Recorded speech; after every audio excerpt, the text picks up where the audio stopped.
Hello दोस्तों, स्वागत है आपका हमारे चैनल में। यह दोस्तों वायरल पेपर है। यह हिंदी का 2025 का वायरल पेपर है दोस्तों। यह बोर्ड एग्जाम के लिए बहुत महत्वपूर्ण होने वाला है दोस्तों। हम दोस्तों आपको पहले ही बता दे रहे हैं कि आप हमारे वीडियो को लाइक मत कीजिए। क्या दोस्तों, हमें लाइक नहीं चाहिए। आप हमारे चैनल को सब्सक्राइब मत कीजिए, यानी सब्सक्राइबर भी नहीं चाहिए और हमें पैसा भी नहीं चाहिए दोस्तों। ना हमें लाइक चाहिए, ना सब्सक्राइबर चाहिए, ना पैसा चाहिए, हमें कुछ नहीं चाहिए दोस्तों। लेकिन दोस्तों, अगर आप बोर्ड एग्जाम में मेहनत करना चाहते हैं, बोर्ड एग्जाम में जो बहुत कम समय बचा है दोस्तों, इस कम समय में आप बोर्ड एग्जाम में मेहनत करके अच्छा नंबर लाना चाहते हैं, तो प्लीज़ दोस्तों इस वीडियो को पूरा ज़रूर देखिएगा। और दोस्तों, आप मेहनत नहीं करना चाहते हैं और बोर्ड एग्जाम में नंबर नहीं लाना चाहते तो आप वीडियो को मत देखिए। या फिर अगर आप बोर्ड एग्जाम नहीं देना चाहते हैं या बोर्ड एग्जाम नहीं देने वाले हैं तो प्लीज़ आप इस वीडियो को मत देखिए, क्योंकि दोस्तों आपको इस वीडियो को देखने से कोई फ़ायदा नहीं होने वाला है। लेकिन दोस्तों प्लीज़, अगर आप बोर्ड एग्जाम के लिए मेहनत करना चाहते हैं, आपके अंदर जुनून है कि हम मेहनत करके बोर्ड एग्जाम में अच्छा नंबर लाएँ, तो इस वीडियो को ज़रूर देखिएगा। दोस्तों, हम यह मान कर चल रहे हैं कि आपने आज तक कुछ नहीं पढ़ा है। हम एकदम बेसिक से तैयारी करवा देंगे दोस्तों पूरी बोर्ड एग्जाम की।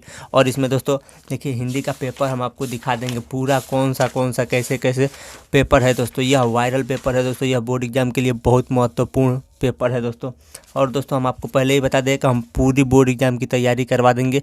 जो यह कम समय बचा है उसमें दोस्तों, हम यह नहीं बोल रहे हैं कि आपको कुछ पढ़ने नहीं आता है तो आप टॉप कर जाएंगे। लेकिन दोस्तों, हम आपको यहाँ पे बता दें कि अगर आपको 5% अगर तैयारियाँ है तो 100% गारंटी के साथ आप पास हो जाएंगे दोस्तों। 5% अगर आपका तैयारियाँ हो चुकी है, थोड़ा बहुत हिंदी पढ़ने आता है, तो आप 100% गारंटी के साथ आप पास हो जाएंगे दोस्तों। और दोस्तों, जिनका 10 से 20% तैयारियाँ हो चुकी है, वह 60 से 70% नंबर बहुत ही आसानी से ला लेंगे। तो दोस्तों प्लीज़, अगर आप बोर्ड एग्जाम में मेहनत करना चाहते हैं, अगर आप चाहते हैं कि आप यह भूल जाइए कि आज से पहले क्या पढ़ा, इससे हमको कोई मतलब नहीं है। हम यह मान कर चल रहे हैं कि आपने, यानी जो हमारे साथ बच्चा पढ़ा है, वह आज से पहले कुछ नहीं पढ़ा है। वो आज से मेहनत करना चाहता है, आज से मेहनत करके बोर्ड एग्जाम में अच्छा नंबर लाना चाहते हैं। इस प्रकार हम तैयारियां करवाएंगे दोस्तों। और आप पक्का 100% गारंटी के साथ, क्या दोस्तों, 100% गारंटी के साथ आपका बोर्ड एग्जाम में अच्छा नंबर आएगा। हाँ, अगर मेहनत करेंगे तब। ऐसा नहीं है कि बिना मेहनत का कुछ नहीं होने वाला है दोस्तों। लेकिन हाँ, आपको स्मार्ट वर्क करना पड़ेगा। केवल हार्ड वर्क करने से नंबर नहीं आएगा दोस्तों। आप गांव में सुने होंगे कि कोई ऐसा बच्चा होगा जो बहुत मेहनत करता होगा, फिर भी उसका अच्छा नंबर नहीं आता होगा। लेकिन दोस्तों, जो कम मेहनत करता है और स्मार्ट वर्क करता है, तो उसका अच्छा नंबर आ जाता है। देखिए, हम आपको बताते रहे स्मार्ट वर्क का मतलब क्या होता है। स्मार्ट वर्क का मतलब होता है, जो यह पेपर है दोस्तों, इसमें कुछ ऐसे क्वेश्चन होते हैं जिन पे बहुत कम कुछ लिखने पर ज़्यादा नंबर मिल जाता है, यानी आसानी से नंबर मिल जाता है। तो कैसे हम पेपर में स्मार्ट वर्क करेंगे तो आपको अच्छा नंबर मिलेगा। जैसे मान लीजिए, आपको कितना याद है उससे एग्जामिनर को कोई फ़र्क नहीं पड़ता, लेकिन आप कॉपी में कैसे लिखें, कितना लिखें, तो आपको नंबर आएगा। मान लीजिए कि यह पेपर है, ठीक, इसमें सब क्वेश्चन आपको आ रहा है, लेकिन दोस्तों इसमें अगर सब क्वेश्चन का आंसर नहीं लिखेंगे तो आपको नंबर नहीं ना मिलेगा। लेकिन दोस्तों, मान लीजिए कोई क्वेश्चन है, मान लीजिए यही क्वेश्चन है, 5 नंबर का एक क्वेश्चन है और यह आपको नहीं आ रहा है, तो इसको अपने हिसाब से बना के गलती सही लिखेंगे तो कुछ नंबर दे देगा। मान लीजिए 5 नंबर का है तो 4 नंबर या 3 नंबर ज़रूर मिलेगा। लेकिन दोस्तों, आपको आता है लेकिन इसको नहीं लिखेंगे तो एक भी नंबर नहीं मिलने वाला है दोस्तों। तो आपको स्मार्ट तरीक़ा से पढ़ना पड़ेगा, मेहनत भी करना है। ऐसा नहीं बोल रहे हैं कि बिना मेहनत का आपको कुछ हो जाएगा, आपको मेहनत भी करना पड़ेगा और दोस्तों आपको स्मार्ट वर्क भी करना पड़ेगा। तो इस वीडियो में हम दोस्तों पेपर दिखा देंगे, पूरा पेपर बता देंगे दोस्तों, इसका हल भी करा देंगे। जो यह पेपर है दोस्तों, इसका हम हल भी कराएंगे। और दोस्तों, आप पूरी बोर्ड एग्जाम की तैयारी दोस्तों फ्री में करना चाहते हैं तो इस वीडियो में हम बता देंगे दोस्तों कि कहाँ से आप पूरी बोर्ड एग्जाम की तैयारियाँ बिल्कुल फ्री में कर सकते हैं। तो देखिए, सबसे पहले इससे आपको एक पेपर मिलेगा। तो यहाँ पे अपना क्या भर लीजिएगा, अनुक्रमांक यानी रोल नंबर। उसके बाद यहाँ पे अपना नाम लिख दीजिएगा। उसके बाद यह पेपर कोड है दोस्तों, पेपर कोड है 103-302 DM। और यह किस विषय का, यह किस सन का है, तो 2025 का है। और किस विषय का है दोस्तों, तो हिंदी का पेपर है। यह पूर्णांक कितना रहेगा दोस्तों, 100 नंबर का पेपर रहेगा। और समय क्या दोस्तों, समय है 3 घंटा 15 मिनट इसका समय रहेगा, ठीक। उसके बाद नोट क्या दिया है दोस्तों, नोट में लिखा है दोस्तों, प्रारंभ के 15 मिनट परीक्षार्थी को प्रश्न पत्र पढ़ने के लिए निर्धारित है। क्या दोस्तों, जो यह 3 घंटा टोटल समय क्या दोस्तों, 3 घंटा 15 मिनट। तो जो 3 घंटा 15 मिनट में जो यह 15 मिनट है दोस्तों, इसमें क्या करना है, इस पूरा पेपर को आपको पढ़ना है। 15 मिनट में पढ़ना है और 3 घंटा में कॉपी में लिखना रहता है। उसके बाद देखिए निर्देश है दोस्तों, संपूर्ण प्रश्न पत्र 2 भागों खंड क तथा खंड ख में विभाजित है। यह जो पूरा पेपर है वो 2 खंड में विभाजित है। देखिए हम आपको दिखा दे रहे हैं, यह हो गया खंड क। अब देखिए इधर है दोस्तों खंड ख। देखिए यहाँ पे है दोस्तों खंड ख। तो यह जो पूरा पेपर है वो 2 खंडों में विभाजित है। देखिए वही चीज़ यहाँ पे लिखा है कि संपूर्ण प्रश्न पत्र 2 खंड क तथा खंड ख में विभाजित है। तो यह हो गया खंड क और यह हो गया खंड ख। अब देखिए उसके बाद आ गया दोस्तों, दोनों खंडों के सभी प्रश्नों का उत्तर देना अनिवार्य है। क्या दोस्तों, जो यह खंड क है और यह खंड ख है, इन दोनों खंडों के सभी प्रश्नों का उत्तर देना अनिवार्य है। अब देखिए खंड क से हम स्टार्ट करते हैं। देखिए खंड क में पहला प्रश्न क्या है दोस्तों, पहला प्रश्न है दोस्तों, खड़ी बोली गद्य के प्रथम रचना है। तो खड़ी बोली गद्य के प्रथम रचना क्या है दोस्तों, गोरा बादल की कथा। आप यहाँ से मिलाते भी चलिए, आपको बोर्ड एग्जाम में कितना तैयारी है, आप कितना अपने मन से हल कर लेंगे, तो आप मिलाते भी चलिए, ठीक। उसके बाद दूसरा प्रश्न है दोस्तों, हिंदी प्रदीप के संपादक थे। तो कौन थे दोस्तों, बालकृष्ण भट्ट। अब देखिए अगला प्रश्न है दोस्तों, हिंदी का पहला मौलिक उपन्यास है परीक्षा गुरु। हिंदी का पहला मौलिक उपन्यास कौन सा है दोस्तों, परीक्षा गुरु। अगला प्रश्न है दोस्तों, कवि वचन सुधा के संपादक थे भारतेंदु हरिश्चंद्र। अगला है दोस्तों, सरदार पूर्ण सिंह किस युग के लेखक थे। तो किस युग के लेखक थे दोस्तों, द्विवेदी युग के। अगला है दोस्तों, हिंदी का प्रथम कवि माना जाता है, यानी हिंदी का प्रथम कवि किसे माना जाता है, तो सर हप्पा को। किसको माना जाता है दोस्तों, सर हप्पा को। अगला है दोस्तों, रीतिकाल को श्रृंगार काल नाम दिया है, यानी जो रीतिकाल है उसको श्रृंगार काल नाम किसने दिया। तो किसने दिया दोस्तों, आचार्य विश्वनाथ प्रसाद मिश्र ने। अब देखिए अगला प्रश्न,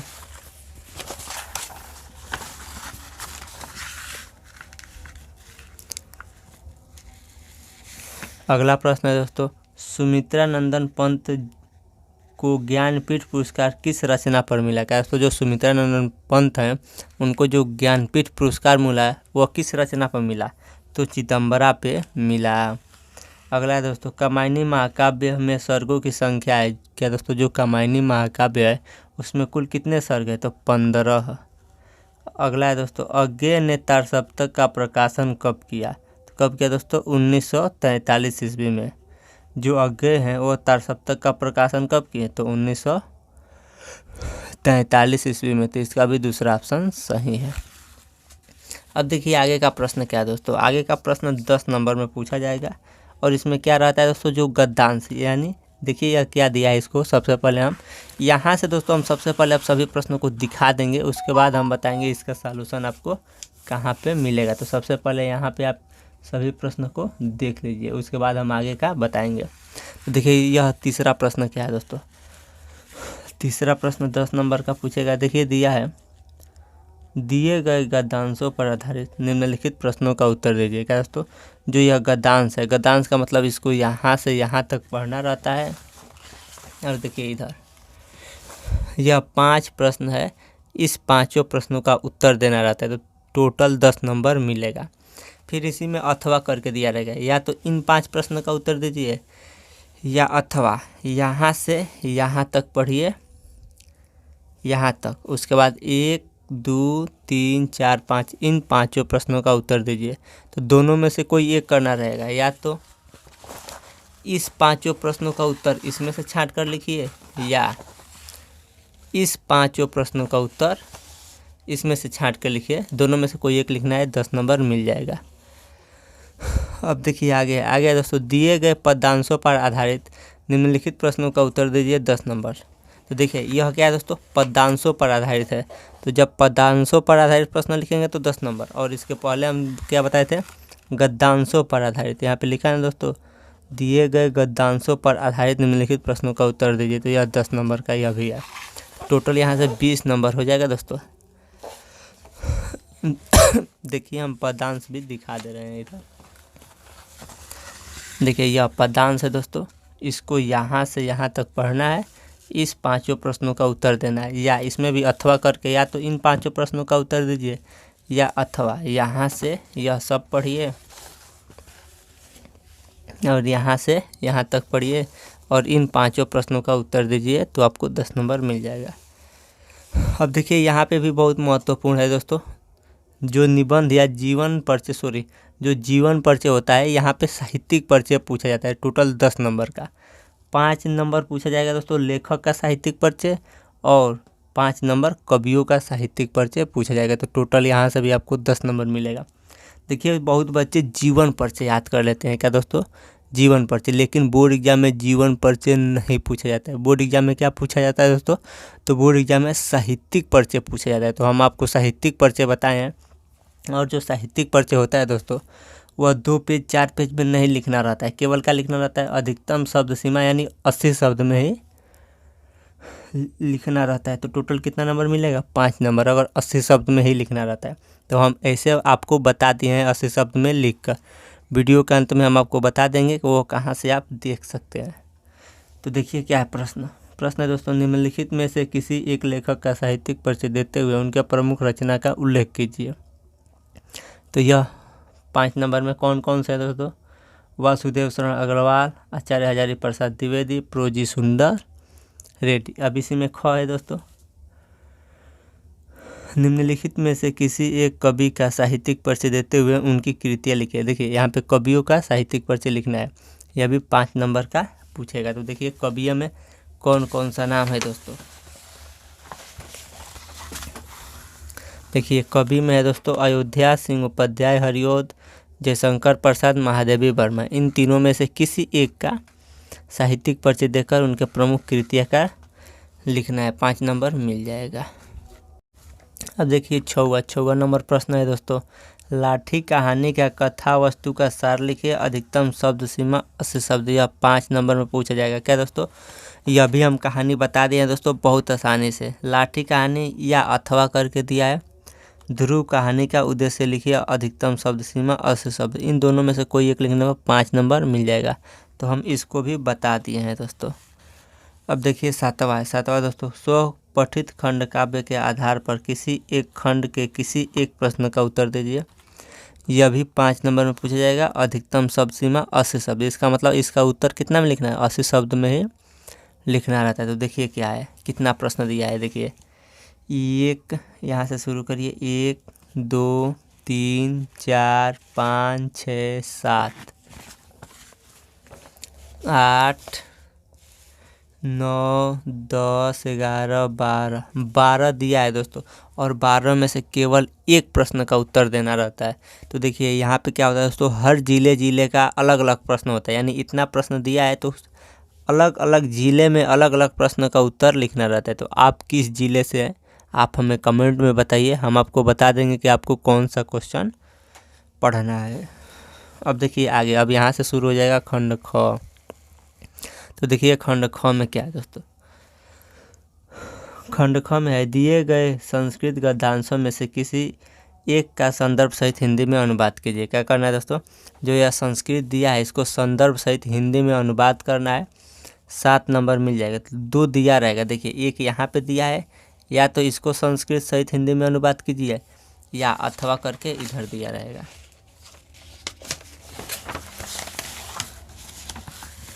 देखिए यहाँ पे अथवा, या तो उसका संस्कृत सहित हिंदी में अनुवाद कीजिए, या इसका हिंदी में अनुवाद करना है संदर्भ सहित, यहाँ से यहाँ तक का दोनों में से कोई ये करने पर 7 नंबर मिल जाएगा। अब देखिए यहाँ पे क्या दिया है दोस्तों, दिए गए श्लोक में से किसी एक का संदर्भ सहित हिंदी में अनुवाद कीजिए, यह भी 7 नंबर मिल जाएगा। तो देखिए या तो इसका संदर्भ सहित हिंदी में अनुवाद करना है, या इसका, तो इन दोनों में से किसी एक का संदर्भ सहित हिंदी में अनुवाद करेंगे तो 7 नंबर मिल जाएगा। अब देखिए अगला प्रश्न दोस्तों, निम्नलिखित लोकोक्तियों एवं मुहावरों में से किसी एक का अर्थ लिखकर वाक्य में प्रयोग कीजिए, ये भी 2 नंबर मिल जाएगा। तो देखिए यह 4 दिया है, 4 में से किसी एक का अर्थ लिखकर उसको वाक्य में प्रयोग करना रहता है। अब देखिए 10वां प्रश्न है दोस्तों, अपठित गद्यांश पर आधारित क्या है दोस्तों, अपठित गद्यांश से संबंधित दिए गए प्रश्नों का उत्तर दीजिए। अपठित का मतलब होता है दोस्तों, इसको आपको स्कूल में नहीं पढ़ाया जाता है, हम आपको बता दिए हैं दोस्तों, वीडियो बना दिए हैं कि इसका उत्तर कैसे अपने हिसाब से छांट कर लिखा जाता है। यह भी 7 नंबर में पूछा जाएगा। सॉरी दोस्तों 5 नंबर में। देखिए 2 नंबर में यह क्वेश्चन, 2 नंबर में यह क्वेश्चन और 1 नंबर में यह क्वेश्चन, 3 क्वेश्चन पूछेगा, तीनों का उत्तर इसी में से छांट कर लिखना रहेगा, तो 5 नंबर इस पे मिल जाएगा। अब देखिए अगला 11 नंबर प्रश्न क्या है दोस्तों। 11 नंबर प्रश्न है, निम्नलिखित शब्द युग्मों का सही अर्थ चयन करके लिखे। यह है वासन वयसन, इसका सही अर्थ चयन करके लिखना है। 4 विकल्प दिया रहेगा। देखिए यहाँ पे है दोस्तों 4 विकल्प, इनमें से सही करके लिखना है। उसके बाद दूसरा है दोस्तों अन्य अन्य अन्य, यहाँ पे डबल ना है ना, अन्य अन्य, इसका सही अर्थ चुनकर इन चारों में से लिखना है। अब ख है दोस्तों, निम्नलिखित शब्दों में से किसी एक शब्द को 2 सही अर्थ लिखना है। 2 सही अर्थ का मतलब होता है दोस्तों पर्यायवाची लिखना है, ठीक। उसके बाद देखिए अगला है दोस्तों ग में है दोस्तों, निम्नलिखित वाक्यांशों के लिए एक सही शब्द चयन कीजिए। क्या दोस्तों, जैसे मान लीजिए यहाँ पे जो शिक्षा देता है उसको क्या कहते हैं, नेता। नेता नहीं कहते हैं दोस्तों, उसको शिक्षक कहते हैं। तो इसी प्रकार दोस्तों छांट कर लिखना है। यहाँ पे है उसके बाद जो सब कुछ जानता है उसे क्या कहते हैं वो बताना है। उसके बाद देखिए ख में प्रश्न पूछा है दोस्तों, निम्नलिखित में से किन्हीं 2 वाक्यों को शुद्ध करके लिखे। देखिए यहाँ पे वाक्य दे दिया है 1 2 3 4, इन चारों में से किसी एक वाक्य को क्या करना है, शुद्ध करके लिखना है। अब देखिए उसके बाद अगला प्रश्न क्या पूछा है। अगला प्रश्न पूछा जाता है दोस्तों रस छंद अलंकार। यह बोर्ड एग्जाम में हर साल पूछा जाता है और 100% गारंटी के साथ इस साल भी पूछा जाएगा। तो यह 6 नंबर का होता है और इसको भी हम बता दिए हैं दोस्तों। देखिए 2 नंबर, 2 4 नंबर, 2 6 नंबर और 100% गारंटी के साथ यह अभी हर साल पूछा जाता है। तो वीडियो के अंत में वीडियो आएगा, आप देखकर यहाँ से 6 नंबर का तैयारी कर सकते हैं। देखिए प्रश्न है दोस्तों, श्रृंगार रस, संयोग श्रृंगार रस अथवा करुण रस को का लक्षण सहित एक उदाहरण लिखिए। 2 नंबर, यह भी बता दिए हैं। उसके बाद है दोस्तों यमक अलंकार अथवा रूपक अलंकार को परिभाषा लिखते हुए एक उदाहरण लिखिए। ये भी 2 नंबर का आएगा, यह भी बता दिए दोस्तों। अगला है दोस्तों दोहा छंद अथवा सोरठा छंद का लक्षण और एक उदाहरण लिखिए। यह भी 2 नंबर का आएगा। तो यह तीनों बता दिए हैं। वीडियो के अंत में वीडियो आएगा, आप देख लीजिएगा। आगे है दोस्तों 13 नंबर। 13 नंबर प्रश्न है दोस्तों, अपना कोई व्यवसाय अथवा कुटीर उद्योग प्रारंभ करने हेतु किसी बैंक के प्रबंधक को ऋण प्रदान करने हेतु एक पत्र लिखिए। या 6 नंबर, यानी पत्र लिखने पे 6 नंबर पूछा जाता है। तो हम दोस्तों पत्र लिखने का तरीका बता दिए हैं। आप हमारे चैनल पे सॉरी दोस्तों खांसी आ गया, तो आप हमारे चैनल पे जाकर चेक कर सकते हैं। वीडियो के अंत में वीडियो आएगा, वहाँ से आप देख सकते हैं। हम बता दिए हैं कि कैसे पत्र लिखा जाता है, किसी भी टॉपिक पर पत्र लिखने का तरीका भी हम बता दिए हैं। तो यह 6 नंबर का पूछा जाता है। उसके बाद निबंध पूछा जाता है दोस्तों 9 नंबर का। देखिए निबंध कैसे पूछा जाता है, निम्नलिखित विषयों में से किसी एक विषय पर अपनी भाषा शैली में सारगर्भित निबंध लिखिए। 9 नंबर का पूछा जाता है। यह अपने भाषा शैली में यानी अपने हिसाब से बना कर लिखा जाता है। तो हम बता दिए हैं दोस्तों कैसे आप निबंध लिखने का सही तरीका क्या है, कैसे आप निबंध लिखेंगे तो 9 नंबर मिलेगा। तो देखिए पर्यावरण प्रदूषण है, इस पर भी हम वीडियो बना दिए हैं। उसके बाद आतंकवाद, इन सभी पे भी हम निबंध बता दिए हैं। आगे का बोर्ड एग्जाम की तैयारी करने के लिए जो आपकी स्क्रीन पे वीडियो आ रहा है दोस्तों, उस वीडियो को ज़रूर देखें।